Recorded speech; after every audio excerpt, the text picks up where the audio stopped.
This week's episode of Keys to Conversion is going to be a bit different as I welcome Randy Gill of Their Opportunity, an organization that provides funding for youth sport all across Canada. Stay tuned and tune in to this exciting episode as we talk about funding for underprivileged youth to provide access to sport and an upcoming exciting fishing derby in Brockville, Ontario.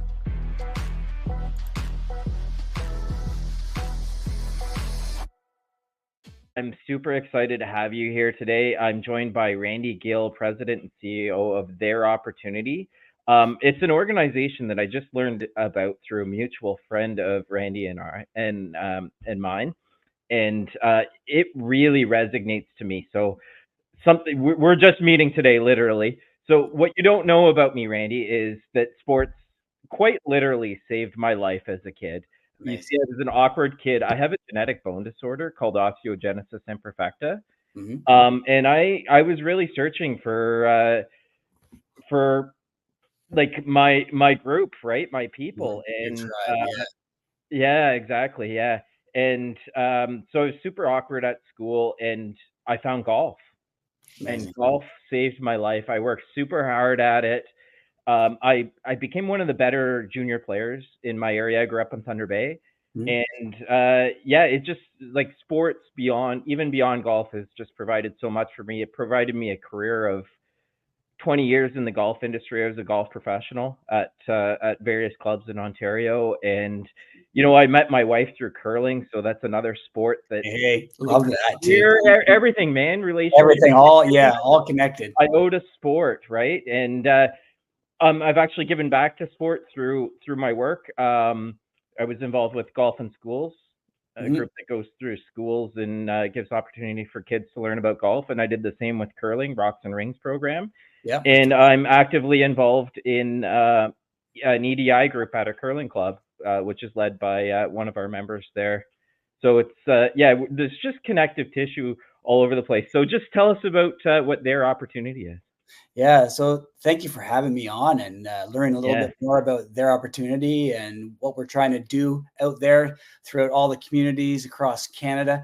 We are actually a national children's organization, and we deliver sport for development, subsidized local sport programs, and getting kids involved and engaged in community programming. And our program actually eliminates those barriers that get in the way of kids actually participating and getting registered. And we promote this lifestyle of being active, but also being healthy in relationship and, you know, social recreation.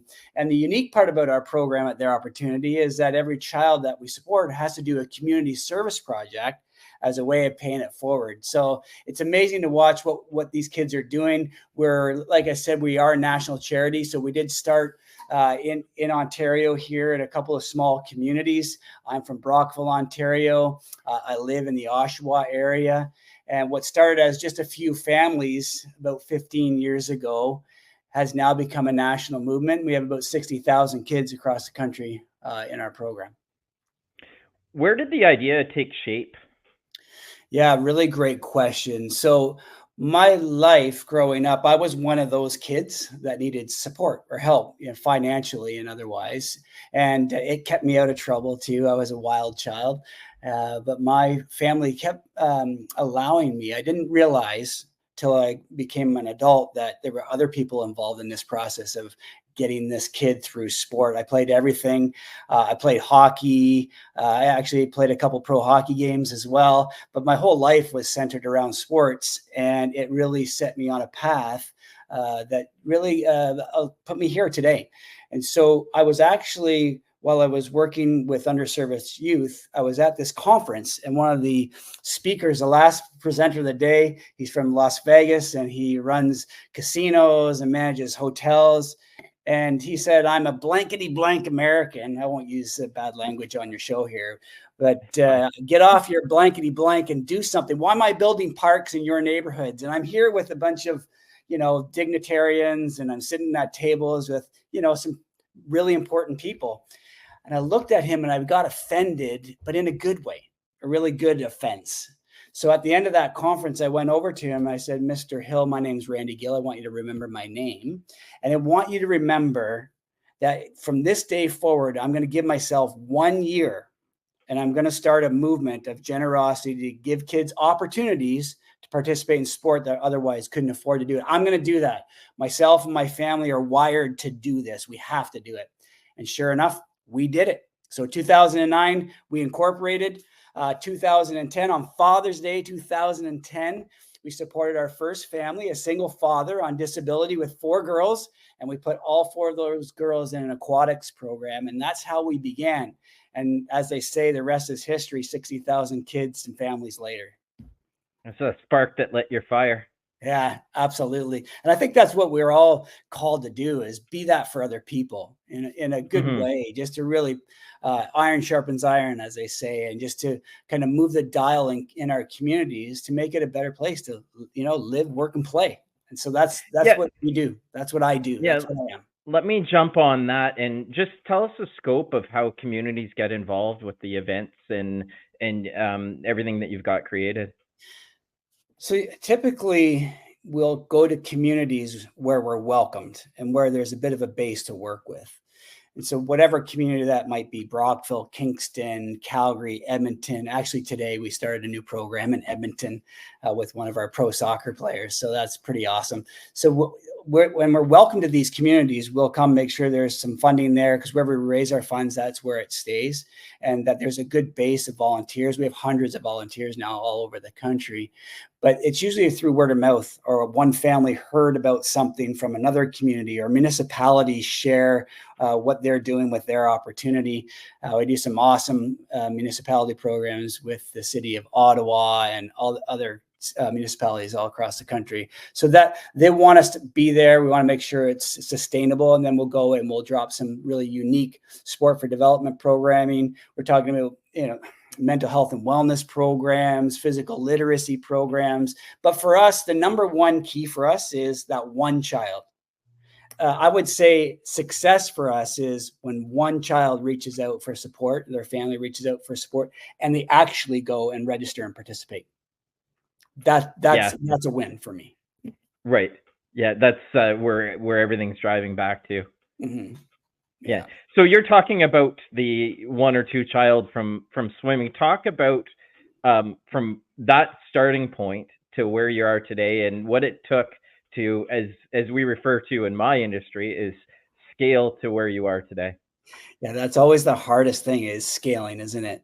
Because we don't want to keep this to ourselves. It's too good to keep to ourselves. We got to replicate it and share it. And it takes champions coming alongside of us, like one of your friends, to say, we've got to have this here.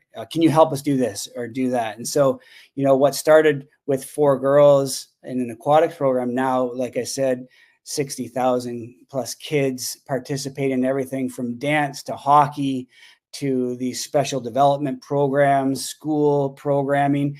We do Indigenous programming as well, and we work in about 35 Indigenous communities across the country. I have a great Indigenous advisor, a couple of them on my team, and we do some equipment drives. And then I also travel with Ted Nolan, the NHL Coach of the Year. And I literally just watched that interview. Oh, yeah, right, did you? Yeah. So, and his boys are close friends of mine as well, and 3 Stanley Cups amongst them. And so Brandon and Jordan, and we do some really cool programming on different communities, Indigenous communities, hockey programs, etc. What are the biggest challenges that you face as you scaled your business, and today, what's the biggest barriers that you're finding? Well, for us, is the need is greater than the finances that are coming in. I mean, it's simple in my industry, is if we're able to raise more funds and awareness, we're able to do more. It's actually a very simple formula. So we have to deny or say no to hundreds and thousands of families that we can't help. We just don't have the funds, or we'll run out of funds. So that's why talking about initiatives like a golf tournament, or talking about initiatives like our Memorial Fishing Derby we'll get into here shortly. That's vital to the lifeblood of what we do. So we've got to get out there. We got to talk to people. I've got to reproduce myself amongst, many provinces here to figure out how can we do more of this and get the word out, and financially, who can get behind us to do some of these really awesome things. We're doing some really neat projects, sport for development projects with John Tavares and Pascal Siakam. You may have seen that on the news as well. Those take a lot of work and a lot of finances in order to produce those things. So the more the merrier. That's the issue. So that's our number one issue. And then of course scalability, and moving it from one city to another, and another, and another, and another. So having the right people are our greatest resource. So someone like yourself becomes a champion, and you bring other champions along, and before we know it, in a year from now, you're probably doing a golf tournament to support local youth in support of their opportunity. Sounds exciting. I can't imagine, like, when I get a message either from a client or someone just being needed in a community, that excites me, right? I can't imagine how this has impacted your life, just offering such a needed service. How has it impacted you? How has starting this organization changed you? Definitely changed me for the better. I'm aware, I'm alive, I'm invested in every moment of my day. And I think that's the key to life, the key to success for you and for your business and the people that listen to you is, are you invested today? I ask myself, I ask my staff to ask themselves, what are you adding to yourself today and the people that you come in contact? What are you adding? That's what we need in our communities. And that way you're a participant. You're not a bystander, just, hope something good happens to me today. Right. Yeah. Go do it. And this is your job, and it probably doesn't even feel like that. You're just energized and ready to go every day. 100%. Yes. Yeah. Talk about some of your strategic partnerships and how those strategic partners have kind of led you to push things along.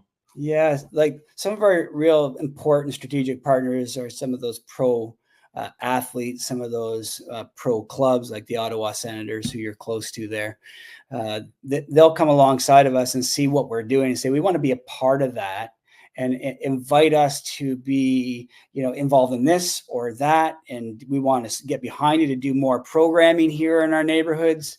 Those are very important to us. Businesses, we've got a lot of great businesses that believe in their teams participating in philanthropy to make their business better. You're in the community, you should give to the community. You are a community member. So great businesses that come alongside of us to do this. For example, again, as we talk about this fishing derby, a partner like Yeti will say, man, I love this. I love this whole feel, this memorial, this like fathers and sons and daughters and mothers and like coming together to be active and be outdoor. We're in for that, So, and then on the programming side, a lot of our local partners are municipalities or leagues or organizations. When we're in Brockville here on the weekend doing this Memorial Fishing Derby, some of our new partners will come alongside of us like Big Brothers Big Sisters and say, how can we come together to do this program or this active or social recreation? Because like you said, those are life-saving initiatives that we're doing. We have to talk like that. That's so important because like you said, it changed your life. It changed your trajectory. Mm-hmm. We have kids and families that will come to us and say, this literally saved my life. Right. And without sport, I can only imagine where my life would be. I might be like a middle-aged adult trying to find a way to live in my parents' basement. I don't know. I don't know where I would be without sport today. Like it has literally provided me everything in life. 100%. Yeah. And that's why it's important to give that opportunity. That's why we called it their opportunity. We want to give these kids, these families an opportunity to be involved in their community and be active and healthy through sport. It literally changes their lives, the trajectory of their lives. Mm-hmm. How has your organization adapted to change over the last few years? Affordability to everything has been up. We've seen a socio-economic landscape changed. We've had the pandemic. How have you been able to sort of find your way through these murky waters right now? Well, we had to adjust just like everyone. Our industry was hit probably the one of the worst. A lot of organizations, not for profits, charities had to shut down and had a hard time coming back to life. But during these transitional years, we just readjusted how we did things, and we got called upon to deliver when other groups were maybe shutting down. We got called upon to deliver online programming, and like Nice. our like creativity Yeah. was key in these moments of transition. Whatever business you're in and your listeners are in, how fresh are you being? How creative are you being? Who is around you that is actually challenging you to do things a little differently? And I have some really great board of directors and some amazing staff members that think differently. They don't think like I think, and that made us succeed and allowed us to go to a new level, an extra level over the last couple of years during these difficult times. We have to adjust on how we deliver some of our funding. uh, you know maybe not maybe not as much in here, but a little bit more here, and make it a little bit more level here and there, just to keep up with the demand. But people have been very generous, especially now they're kind of coming back to say, we must gather, we must do these things. Like this fishing derby, I'm going to keep referring to, we'll get to it here in a second. But that's for a community to come together to say, we want to honor the man that invested in this community, and we want to make it better. We want to celebrate. We want to be together. And we want to do something with a cause, or party with a purpose. My brother says, let's just get together and party, and we'll have it. It'll be for purpose. We'll do it for a cause. So that's that's kind of the spice of our life here. That sounds good to me. So, yes, let's talk about the Paul Gill Memorial Fishing Derby, which is coming up this Saturday, July 27th in Brockville at Hardy Park. Yeah, so what are the different ways that people can get involved with this? What is it? How much fun is it going to be? Well, it's going to be a blast. That's number one. And for all you early risers, make sure you're there before 7 a.m. because we're going to do a big launch. People will be floating in their boats, and then we'll launch them off, and away they go on the St. Lawrence River. That'll be awesome. But people can be involved if they still want to sponsor. We're still developing some of the assets. Again, this is the inaugural event. So, kind of that slow roll. You're like, let's get this thing off the ground. But we got a great group of volunteers. If people want to volunteer for the day, they can reach out to me, randy@theiropportunity.com, or go on our website, of course. But the festivities kick off at 7 a.m. And then the unique part of our fishing derby will be at 10 a.m. There's going to be a junior derby for kids and free of charge for the children. And they're going to learn to fish. They're going to have some onshore activities. And then later in that day, we're going to be having jumpy castles and bouncy castles and, snow cones and a few other things, yard games going on. So between 1 and 3, lunch will be served. JJ's Restaurant, thank you for doing that, out of Athens, Ontario. They're going to be doing the lunch. So you can come and participate in that. We've got some great auction items and auction prizes and neat games to be a part of. And then at 3 p.m., we will do all the announcements and the programming. So, the biggest fish for the adult, biggest fish for the youth, 17 and under, biggest fish, bass, by the way, it's good to clarify, for geezer, 65 and older. And then we have a special prize we're actually going to be giving to 3 community members called the Poly Prize. And I'll explain that in just a second. The one last thing I wanted to add to this tournament. So it's a bass tournament, but my dad liked to fish for multiple species. So we're going to do a bag weight, 3 fish, and it can be about 4 species, pike, pickerel, perch, and bass, that kind of thing. So that way, if you catch a nice pike, you might be in the running for the biggest bag weight. So that'll be awesome. And Yeti's providing prizes, and we're giving away cash prizes too, which is really cool. So, but the Poly Prize is for community builders and volunteers that make Brockville who it is in the fabric of Brockville, Ontario. So we've got 3 winners of that Poly Prize this year. It's special. It's obviously in memory of my father, Paul Gill, who was everyone's fishing buddy. He taught everybody how to fish, it seems. And he was a mailman, so everyone knew him on your street. That was your mailman. And then he turned in his retirement years to your bus driver. So you would have known him some way if you lived in Brockville, and we want to honor his memory by doing this. And all the proceeds will go to help support underserviced youth that maybe can't afford to play sports in the Brockville and greater area, Leeds, Grenville. Super cool. Just generally speaking, beyond the fishing derby, and yes, we want people to sponsor and sign up for the fishing derby, but just to get involved with their opportunity, what other sort of avenues are there for people to help you out? Yeah, I think there's a number of ways. One, you can volunteer at events. There's always some type of event going on in your area. Just reach out to us about that. The other way is host an event, party with a purpose. Bowling, like fishing, golfing, whatever. Host that in support of, and we'll make sure that those proceeds go back into your community and help the kids that need it most.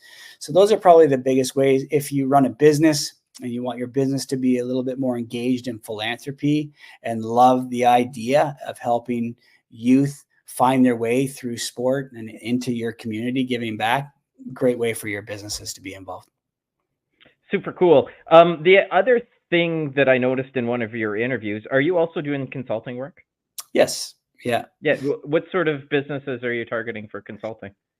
Actually, we're going to multiple businesses to help them understand what it is to build in their community, build their businesses through community rather than just building business. And so we're doing a lot of development work with a lot of developers, real estate groups. I speak at different conferences for sport, municipalities, those types of things as well. So yeah, if you would like to bring us in to chat about some of those things, just for sure reach out to us and make sure you heard it on Mark's podcast here. I might be asking you some questions too. 100%. All for it.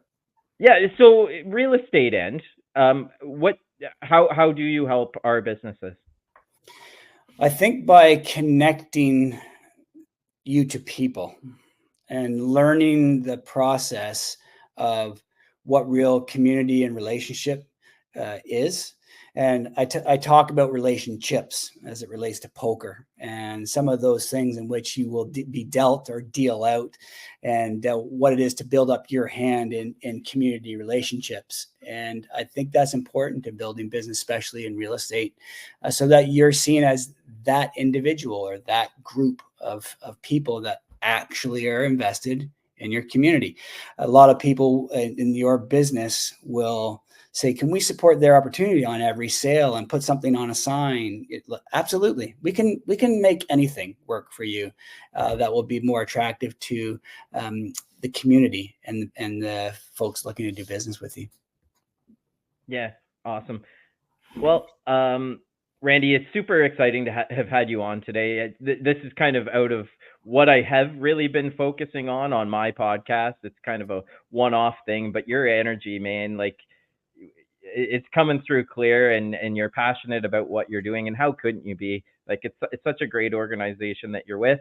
And if you're looking to get involved with the Paul Gill Memorial Fishing Derby on July 27th, again, Randy, how do people reach out and can be in touch with you?